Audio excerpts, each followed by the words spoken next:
And here we go, folks. We are on to Matt's second release for today. Thank you, Matt, for all of your hard work and everybody else behind the scenes. We love you. And we love everybody that wants to know the truth and get down to the truth and speak the truth. But the question is, can you handle the truth? And you know what?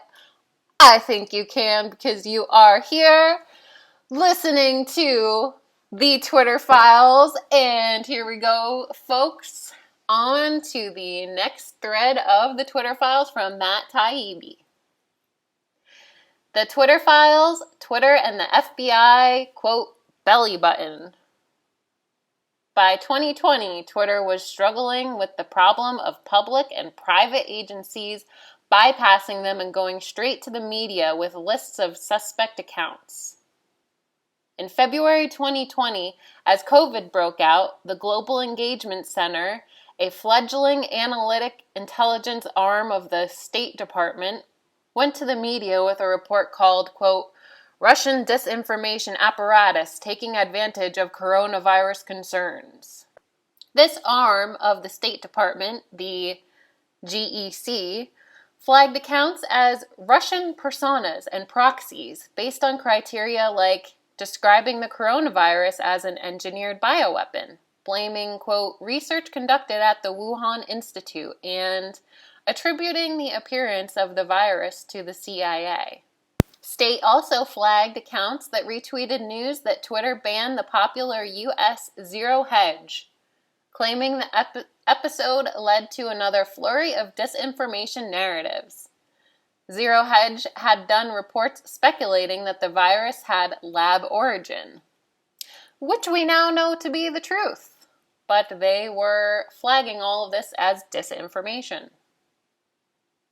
The GEC still led directly to news stories like the AFP's headline, Russia-linked disinformation campaign led to coronavirus alarm, U.S. says, and a political story about how Russian, Chinese, Iranian disinformation narratives echo one another. Quote, you haven't made a Russia attribution in some time, unquote. When Clemson's Media Forensics Hub complained Twitter hadn't made a Russia attribution in some time, Trust and Safety Chief Yoel Roth said it was revelatory of their motives. Quote, we're happy to work directly with you on this instead of NBC, unquote. Roth tried in vain to convince outsider researchers like the Clemson lab to check with them before pushing stories about foreign interference to media. Twitter was also trying to reduce the number of agencies with access to Roth. If these folks are like House Homeland Committee and DHS, once we give them a direct contact with Yoel, they will want to come back to him again and again, said Policy Director Carlos Monge. When the State Department and GEC, remember this was 2020 during the Trump administration, wanted to publicize a list of 5,500 accounts it claimed would, quote, amplify Chinese propaganda and disinformation about COVID, Twitter analysts were besides themselves. The GEC report appeared based on DHS data circulated earlier that week and included accounts that followed 2 or more Chinese diplomatic accounts. They reportedly ended up with a list of nearly 250,000 names long and included Canadian officials and a CNN account. Roth saw GEC's move as an attempt by the GEC to use intel from other agencies to insert themselves into the content moderation club that included Twitter, Facebook, the FBI, DHS, and others. The GEC was soon agreeing to loop in Twitter before going public, but they were using a technique that had boxed in Twitter before. Quote, the delta between when they share material and when they go to the press continues to be problematic, wrote one comms official. The episode led to a rare public disagreement between Twitter and state officials. Quote, "It makes sense to push back on GEC participation in this forum. When the FBI informed Twitter the GEC wanted to be included in the regular industry call between companies like Twitter and Facebook and the DHS and FBI, Twitter leaders balked at first. Facebook, Google, and Twitter executives were united in opposition to GEC's inclusion, with ostensible reasons including the GEC's mandate for offensive I.O. to promote American interests. A deeper reason was a perception that unlike the DHS and FBI, which were apolitical, as Roth put it, the GEC was political, which in Twitterese appeared to be partisan code.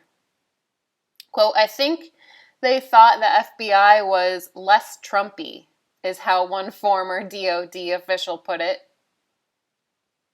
After spending years rolling over for Democratic Party requests for action on Russia-linked accounts, Twitter was suddenly playing tough? Why? Because, as Roth put it, it would pose, quote, "major risks to bring in the GEC, especially as the election heats up." Quick commentary from me. So what you see here is you see Twitter playing the political game. They all have their own bias. We all have our own political biases. And it shows here that Twitter was biased towards one side and helping their narrative, and bias against another side and not being so helpful with their requests. So anyways, let's get back into it. When senior lawyer Stacia Cardell tried to argue against the GEC's inclusion to the FBI, the words resonated with Elvis, not Lara, i.e. with Agent Elvis Chan, not Foreign Influence Task Force Unit Chief Lara Demhow. Eventually, the FBI argued, first to Facebook for a compromise solution, saying other USG agencies could participate in the industry calls, but the FBI and DHS would act as sole conduits. Roth reached out to Chan with concerns about letting the, quote, press-happy GEC in, expressing hope they could keep the, quote, circle of trust small. I'm sorry. That's funny. Okay, here we go.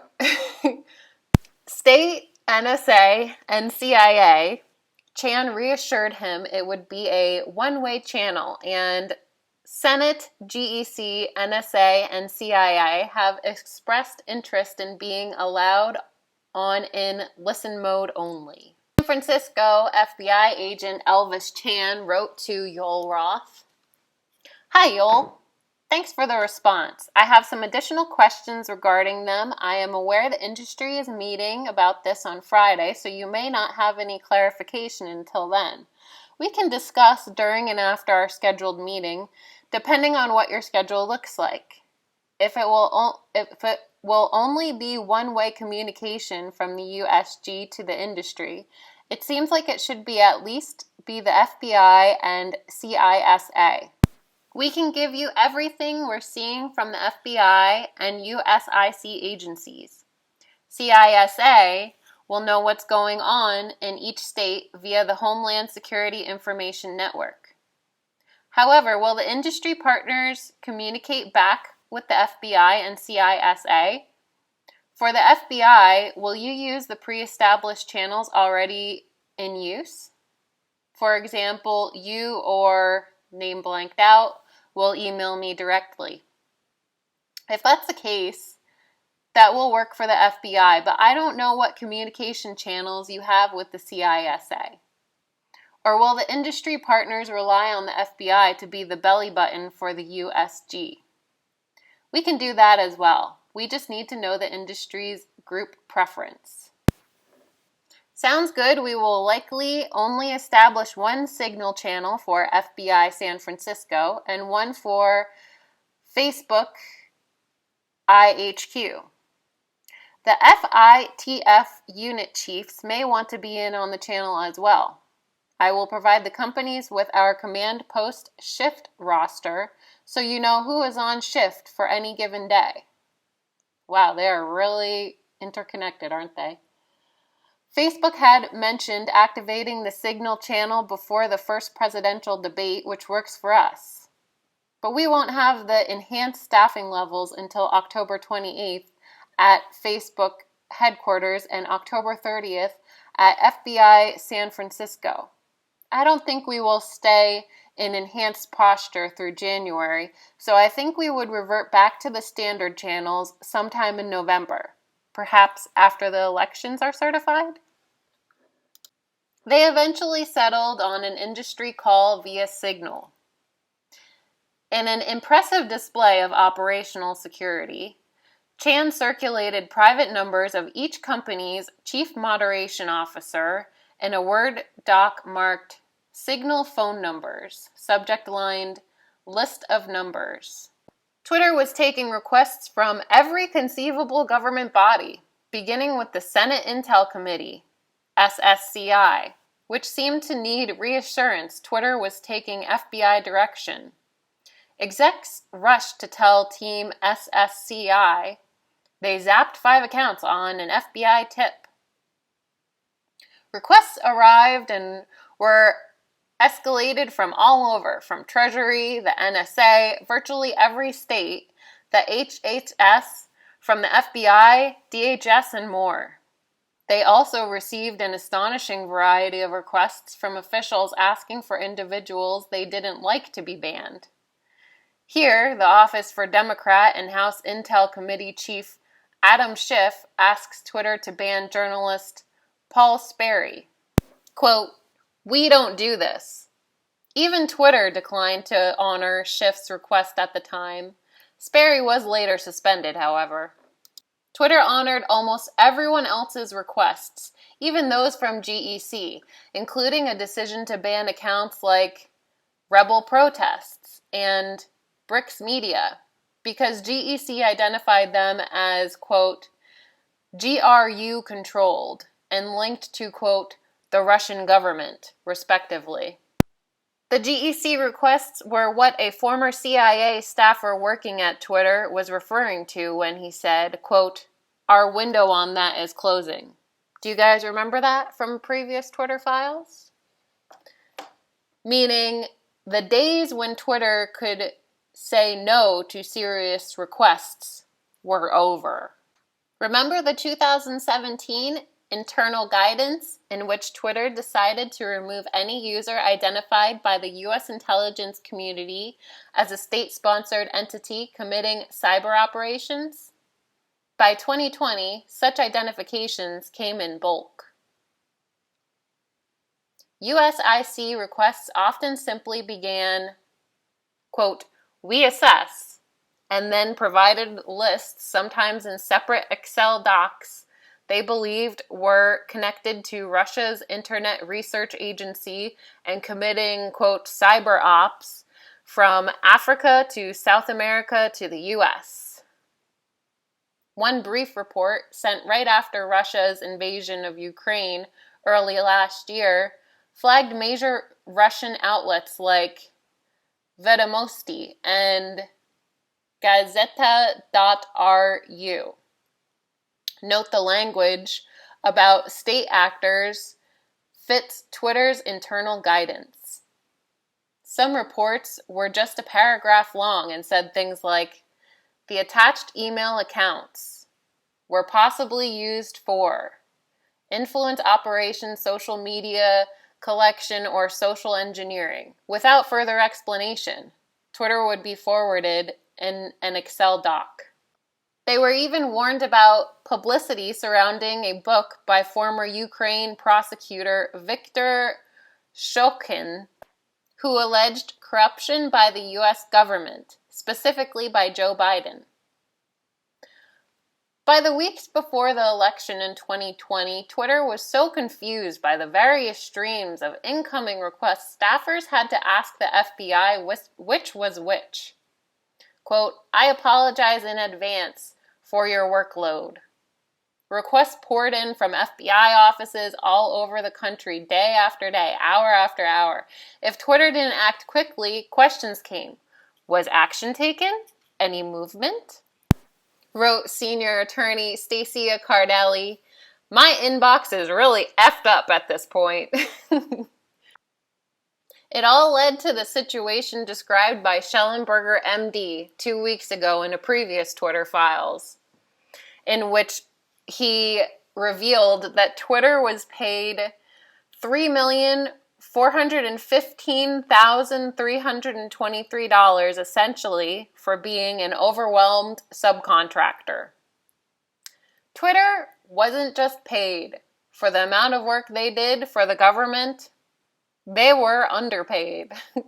And that, folks, is the end of this installment of the Twitter Files. So, what do you think about this one? Can you feel the immense pressure that Twitter and the Twitter employees were under from all of these different agencies just piling on and wanting them to do their bidding?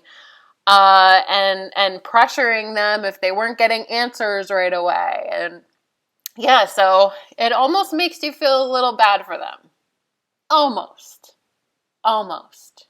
But you should never cave under the pressure of doing something that's wrong. You should always do what's right. I feel like maybe some of these people thought they were doing what was right, because they had their biases too within the company. But it doesn't matter what your bias is. If you are in one of these social media platforms and running these social media platforms, anytime you're being manipulative is wrong. Even if you think it's, for the right side. There is no side. There's only truth and being truthful or being manipulative. And we were all being manipulated. Do you guys, I just wanted to mention, do you remember when the Twitter Files first came out? If you're on Twitter, which I'm assuming you are, because, anybody who's anybody is on Twitter. But when the Twitter Files first came out, a bunch of people were like, release all of the Twitter files now. We need them all now. Why are you releasing these, in small portions and threads and stuff like this? Release them all now. Dude, going through all these Twitter files and you guys are listening to the threads of all these Twitter files, there is so much information that these independent journalists are going through. And there is so much revelations that they are finding. It's just like an endless black hole of information, of manipulation. And there was no way that this could all be gathered and all released at one time. And it shouldn't have, I'm definitely understanding why it's being done this way. Because if you just release all of this stuff all at once, it's like too much to handle. It would be downplayed then, because there's just so much different, overwhelming, manipulative things going on. If it's all released at once, you can't fully respect how horrible each particular little revelation is. You know what I mean? And I appreciate the fact that they're taking their time and due diligence on this. And so I think I don't know how long these Twitter files are going to be released, but I'm here for it, and I'm glad you're here for it. And that is it, everybody. So until next time, I appreciate you. As of today, all of my 17 followers, bless your hearts, I thank you very much. And until the next time, I will try and get some uploads of some interesting conversations on Twitter Spaces on here until the next Twitter Files release. And I thank you for subscribing, and I thank you for your likes, and I will see you next time. All right, take care, guys. Bye-bye.